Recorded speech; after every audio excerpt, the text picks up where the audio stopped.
Eine fast wahre Geschichte aus dem Leben. Neu erzählt für junge Leute. Stell dir vor, du heisst Ali, bist in der Schweiz geboren, aber deine Eltern kommen aus der Türkei. Daheim schwätzt du nur Türkisch, es ist dir alles vertraut. Doch dann kommst du in den Kindergarten. Plötzlich überall Deutsch und andere Sprachen, die du nicht verstehst. Ali steht da wie ein Fisch auf dem Trocknen. Er versteht kein Wort, der Erzieherin denkt, er hat vielleicht ein Problem. Also das erste Mal ab zum Psychiater, um zu checken, ob er normal ist. Spoiler, er ist es. Er braucht nur Zeit, um Deutsch zu lernen und tatsächlich nach ein paar Monaten hat er den Dreh aus und kommt klar. In der Schule ist Ali ein Überflieger in Mathe und Naturwissenschaften, aber Deutsch, puh, das ist nicht sein Ding. Seine Lehrer sind geteilter Meinung, einige fördern ihn, die anderen nicht und haben Vorurteile. Ein Lehrer hat es besonders abgesehen auf ihn und schickt ihn erneut zum Psychiater, weil Ali oft aus dem Fenster raus schaut. Der Psychiater sagt, alles gut, er ist halt ein Ausländer.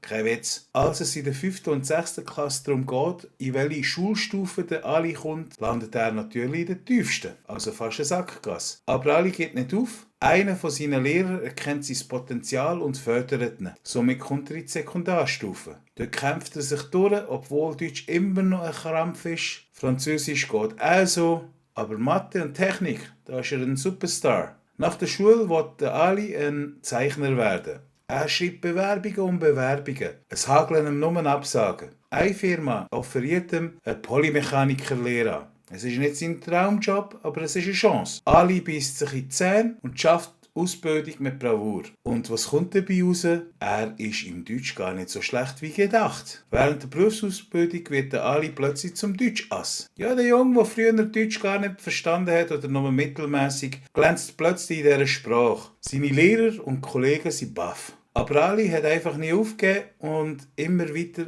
sich verbessert. Nach der Ausbildung bleibt er noch für ein Jahr in seinem Ausbildungsbetrieb und sammelt erste Erfahrungen. Dann wechselt er in eine Firma in seiner Nähe, wo er 5 Jahre schon sich aufgearbeitet hat.